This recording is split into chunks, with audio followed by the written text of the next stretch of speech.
শুভ সকাল প্রিয় দর্শক, ট্যুরিজম হেভেন থাইল্যান্ড ভ্রমণে আমরা আছি পর্যটন নগরী পাতায়াতে। পাতায়াতে আজ আমাদের দ্বিতীয় দিন। কথা বলছি বিচ সিটি খ্যাত পাতায়ার সবচেয়ে জনপ্রিয় সৈকত পাতায়া সি বিচ থেকে। এই সি বিচের রূপশোভা উপভোগ করে আমরা আপনাদেরকে নিয়ে যাব পাতায়ার আরও কয়েকটি ট্যুরিস্ট স্পটে।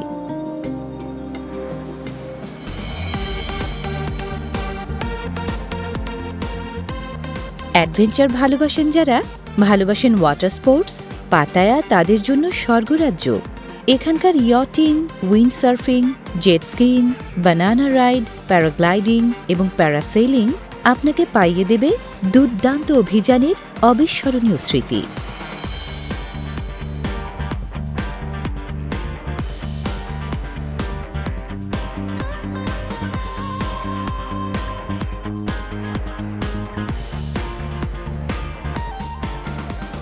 পাতায়া সিটি সেন্টারের সমান্তরালে ৩ কিলোমিটার দীর্ঘ এই ওয়ার্ম ওয়াটার বিচ পর্যটকদের পছন্দের সৈকত।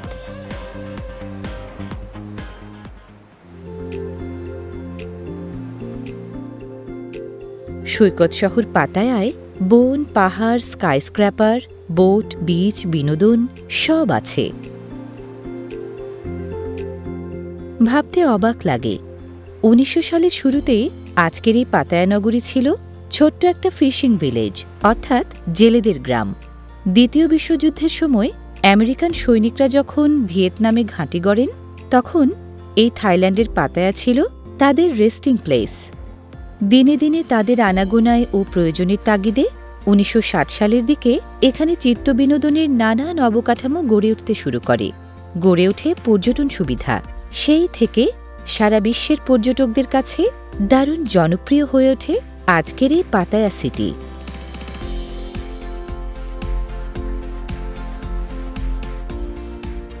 পাতায়া বিচের উত্তর প্রান্তে পাবেন নির্জনতার দারুণ প্রশান্তি।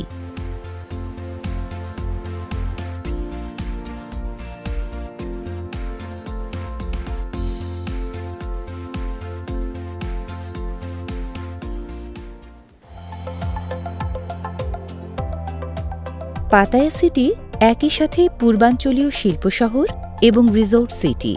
Beach, museum, art gallery, theme park, golf course, shopping mall সহ পর্যটন ও বিনোদনের নানা আকর্ষণে ভরা এই শহরে লাখ লাখ পর্যটককে ঠাঁই দেওয়ার জন্য আছে পর্যাপ্ত আবাসন সুবিধা।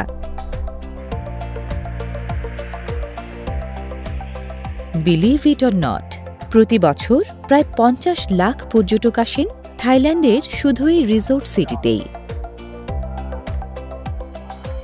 পাতায়া বিচ সংলগ্ন এই বিচ রোড ছাড়াও পর্যটকদের জন্য চিত্তবিনোদনের রকমারি আয়োজন ছড়িয়ে ছিটিয়ে আছে দৃষ্টিনন্দন এই রিসোর্ট সিটির নানা প্রান্তে। পাতায়া বিচ রোডের প্রায় ৫ কিলোমিটার উত্তরে অপেক্ষা করছে থাই স্থাপত্য শৈলীর অনন্য এক নিদর্শন।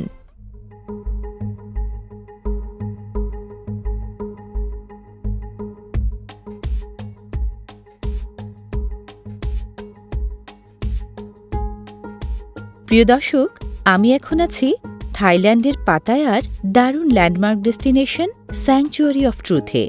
অনেক ভিডিওতে দেখেছি, অনেক ছবিতে দেখেছি, আজ নিজের চোখে দেখব, দারুণ লাগছে।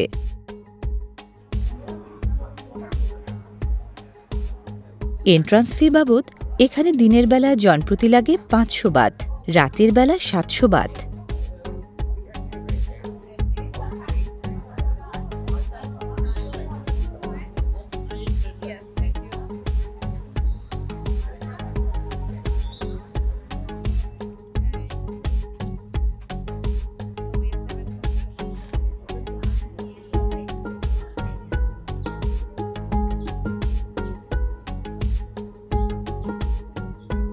অবজারভেশন ডেক এরিয়া থেকে দেখে মনে হচ্ছে আকাশতলের সাগর জলে ভাসছে মধ্যযুগের জাহাজ।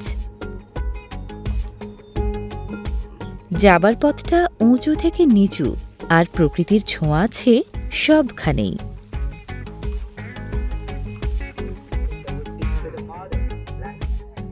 মাথায় হেলমেট বা হার্ড হ্যাট পরাটা এখানে বাধ্যতামূলক।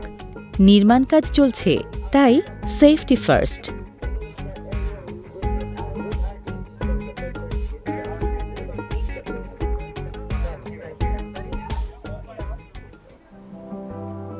দারুশিল্পের চমৎকার সব নমুনা চলার পথে নজর কাড়ল দারুশিল্পীদের ওয়ার্কিং শেডে।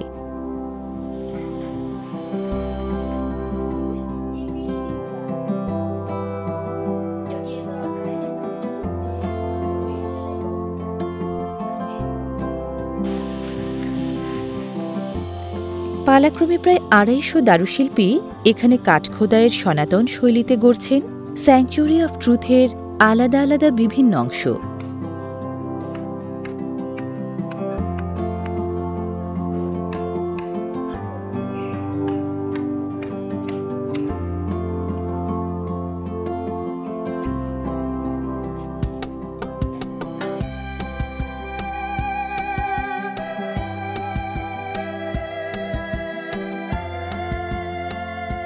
এই সেই স্যাংচুয়ারি অফ ট্রুথ, সত্যের অভয়ারণ্য। এটি আসলে মন্দির ও দুর্গের মিথস্ক্রিয়ায় তৈরি একটি স্থাপনা। থাইল্যান্ডের প্রাচীন আয়ুত্থায়া রাজ্যের ইতিহাস এবং বৌদ্ধ ও হিন্দু বিশ্বাসের উপর ভিত্তি করে তৈরি হয়েছিল এই জাদুঘর। এর ডিজাইন করেছিলেন বিশিষ্ট থাই ব্যবসায়ী লেক ভিরিয়াফ্যান। মজার ব্যাপার হচ্ছে, পর্যটকদের জন্য উন্মুক্ত হলেও এটি কিন্তু একটি অসমাপ্ত জাদুঘর, কারণ ১৯৮১ সাল থেকে নির্মাণ কাজ শুরু হলেও এখনও পর্যন্ত এর কাজ চলছে। শোনা গেছে ২০২৫ সাল নাগাদ এর নির্মাণ কাজ শেষ হতে পারে। বিভিন্ন পৌরাণিক চরিত্রের ভাস্কর্য আর পূর্ব এশীয় স্থাপত্যশৈলীর সমবায়ে গড়া সম্পূর্ণ কাঠের পেরেকবিহীন বিশাল এই স্থাপনা এক কথায় অনন্য এবং বিস্ময়কর।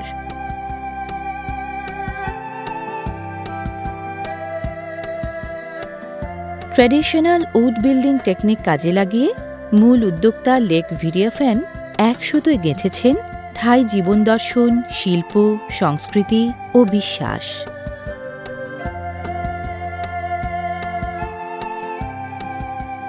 ঘোড়া, হাতি কিংবা নৌকায় চড়েও বাইরে থেকে ঘুরে ঘুরে দেখা যায় দর্শনীয় এই স্থাপনা।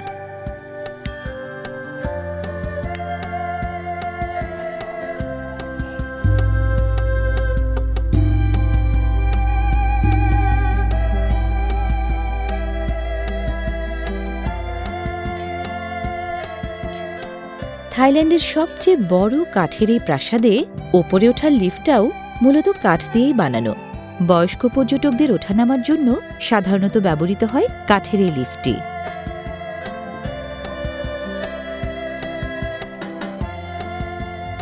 কাঠের লিফটের পাশেই ঘোরানো সিঁড়ি দিয়ে পর্যটকদের ভেতরে যাবার প্রবেশপথ।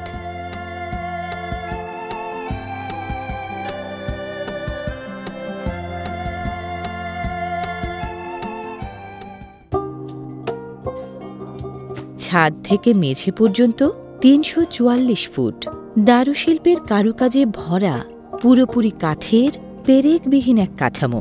ভাবা যায়? মোট ১৩ হেক্টর জায়গার উপর নির্মিত হয়েছে এই জাদুঘর। মাই ডিয়াং, মাই টাকিয়েন, মাই পঞ্চাত এবং টিক বা সেগুন, মোট ৪ ধরনের মূল্যবান কাঠ দিয়ে তৈরি হয়েছে পুরো জাদুঘরটি। এখানে যত ভাস্কর্য দেখছেন এর প্রত্যেকটাতে রয়েছে শুধু কাঠেরই ব্যবহার।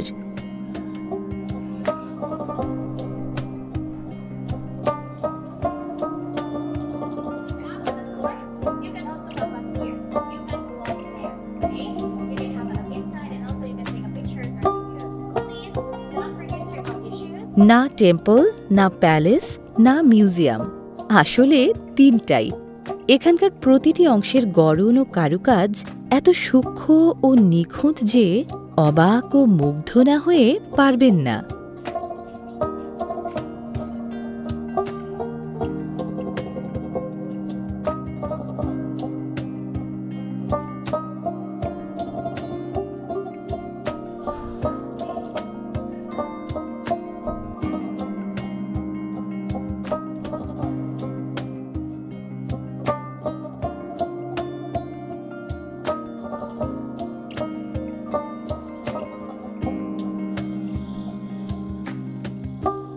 ওঙ্গামাত বিচের উত্তরে দারুশিল্পীদের গড়া অনন্য নিদর্শনের সাথে দারুণ মেলবন্ধন প্রকৃতি শিল্পীর গড়া প্রাকৃতিক ঐশ্বর্যের।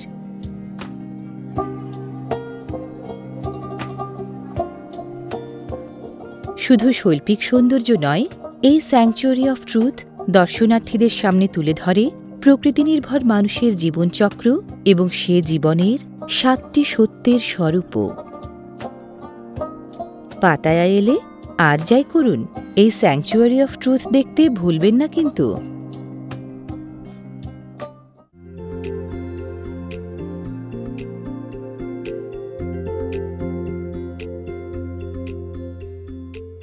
চলে এসেছি স্যাংচুয়ারি অফ ট্রুথের 11.5 কিলোমিটার দক্ষিণ পশ্চিমে ফ্রা টামনাক শহরতলির নামকরা রেস্তোরাঁ দ্য স্কাই গ্যালারিতে।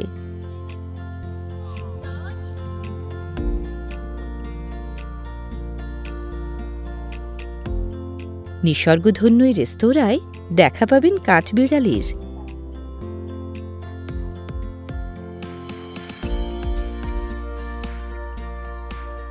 দ্য স্কাই গ্যালারি শুধু হিলটপ রেস্তোরাঁ নয়, ফ্রা টামনাক উপসাগর দেখার চমৎকার এক ভিউ পয়েন্টও।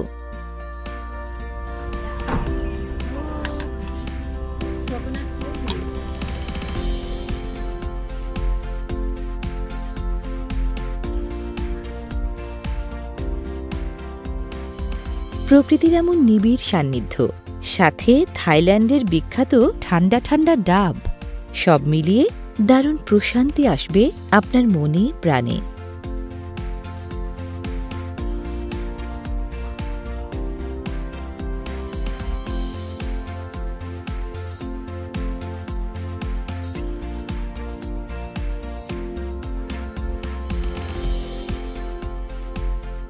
ফ্রা টামনাক উপসাগরের ধারে ফ্রা টামনাক পাহাড়ের গায়ে ভাঁজে এরকম রেস্তোরাঁ আরও আছে। আছে কোজি বিচ সহ একাধিক সৈকত। Chicken pad thai. So it's a traditional food of Thailand, right? Signature food of Thailand.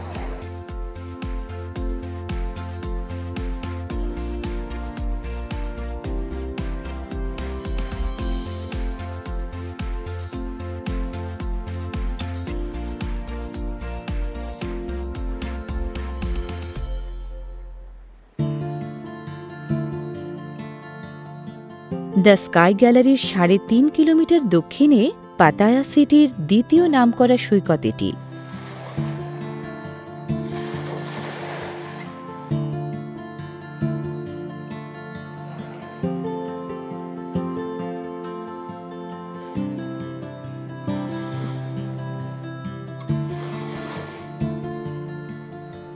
পৃথিবীর বিভিন্ন প্রান্ত থেকে থাইল্যান্ডে বেড়াতে আসা পর্যটকরা বিনোদনের পাশাপাশি যে জায়গাটায় প্রাণ ভরে শ্বাস নিতে আসেন তা হচ্ছে পাতায়ার বিভিন্ন সাগর সৈকত।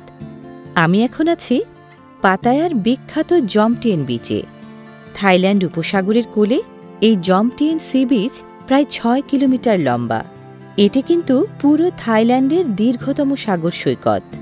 আরেকটি বিশেষ কারণে পর্যটকরা এখানে আসেন, এই সৈকত খুব শান্ত এবং প্রশান্তিময়।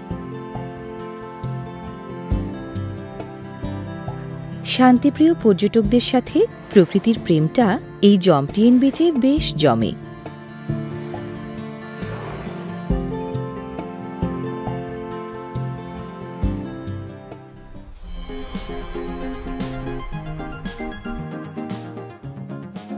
টার্মিনাল 21 রাতের পাতায়ার অন্যতম আকর্ষণ। জমটিয়েন বিচের প্রায় 11 কিলোমিটার উত্তরে নানা দেশের পণ্য কেনার নামকরা এই বিতানে মেলে হ্যাপিনেস অব দ্য ইস্ট।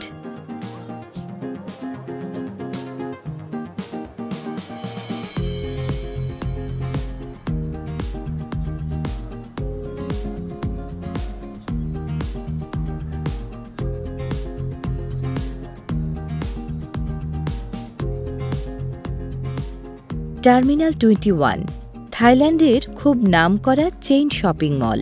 থাইল্যান্ডে কিন্তু অসংখ্য শপিং মল আছে, তবে এই টার্মিনাল 21 কিন্তু একটু আলাদা, কারণ এখানে প্রতিটি ফ্লোর বিশ্বের কিছু পর্যটন সমৃদ্ধ দেশ ও এলাকার থিমের উপর ভিত্তি করে সাজানো হয়েছে। কাজেই এখানে এলে থাইল্যান্ড ভ্রমণের পাশাপাশি বিশ্বের অন্যান্য কিছু দেশ ভ্রমণের স্বাদ আপনি একটু হলেও পাবেন। প্রথম তলাটা ফ্রান্সের শহর প্যারিসের নামে।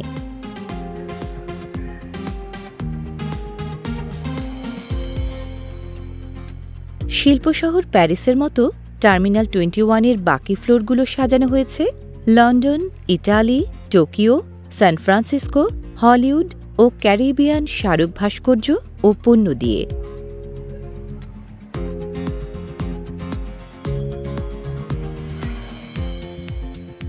যা যা দরকার প্রায় সবই পাবেন এই শপিং মলে। প্যারিস থেকে এবার লন্ডন, তবে বিমানে নয়, এসকেলেটরে।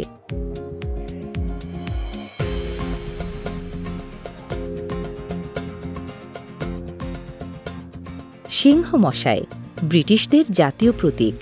এমন বেশ কয়েকটি চেনা প্রতীকের ভাস্কর্য পাবেন দোতলার নানা জায়গায়।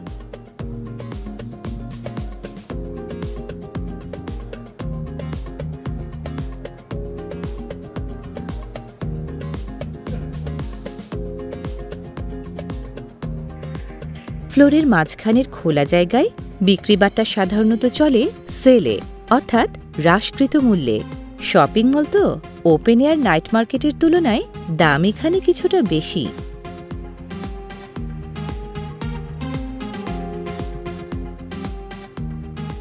এবার লন্ডন থেকে Italy.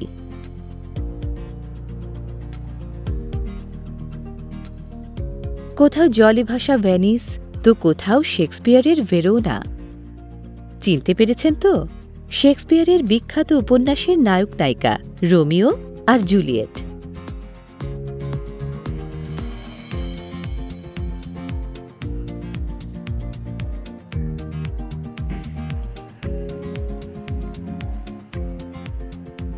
Terminal 21 one floor one থিমের শপিং মল। এর আরও 3টি আউটলেট আছে থাইল্যান্ডের ব্যাংকক আর কোরাটে। প্রথম আউটলেটটি ব্যাংককের সুখুমভিট হাইওয়ের 21 নম্বর রোডে, নামের শেষে এজন্যই 21।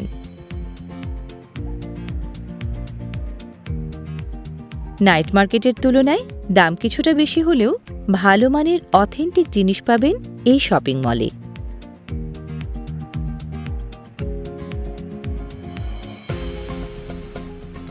ইটালি বিশ্বসেরা ভাস্করদের দেশ হওয়ায় 3 তলায় ভাস্কর্য বেশি। বাহন হিসেবে চেনা এই ভেসপা যেমন ইটালির, তেমনি বাল্যকালের পাঠ্য বইয়ে পড়া পিসার এই হেলানো টাওয়ারও ইটালির।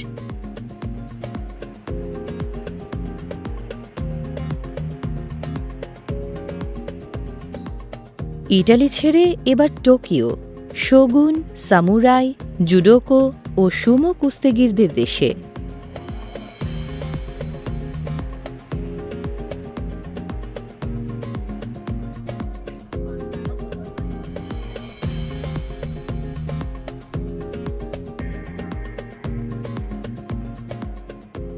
টোকিওর মতো বাদবাকি ফ্লোরগুলোতেও পাবেন চমৎকার স্মারক ভাস্কর্য আর পছন্দসই সব পণ্য।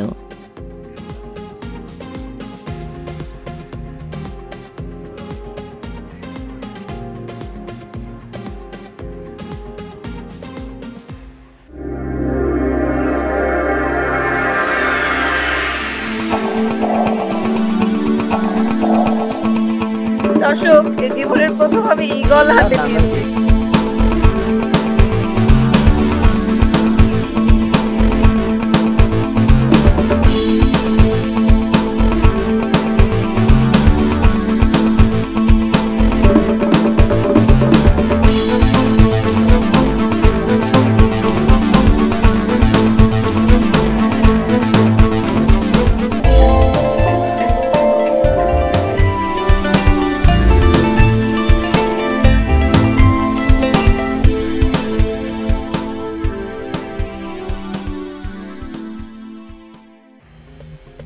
দেখলেন তো মুহূর্তে কত দেশ ঘুরে এলাম। 2 দিন 2 রাতের পাতায়া ভ্রমণে অল্প সময়েও যেন অনেক কিছুই দেখে নিলাম। তবু দেখা কি হয় শেষ? থাইল্যান্ড ট্রিপের ব্যাংকক আর পাতায়ার পর কাল সকালে আমরা যাত্রা করব থাইল্যান্ডের সবচেয়ে বড় দ্বীপ ফুকেটের উদ্দেশ্যে। আপনাদের জন্য উন্মোচন করব থাইল্যান্ড ট্যুরিজমের নতুন অধ্যায়। প্রিয় দর্শক, থাইল্যান্ডের পাতায়া সিটি থেকে বিদায় নিচ্ছি আজকের মতো। আবার দেখা হবে আগামী পর্বে। সে পর্যন্ত সবাই ভালো থাকুন।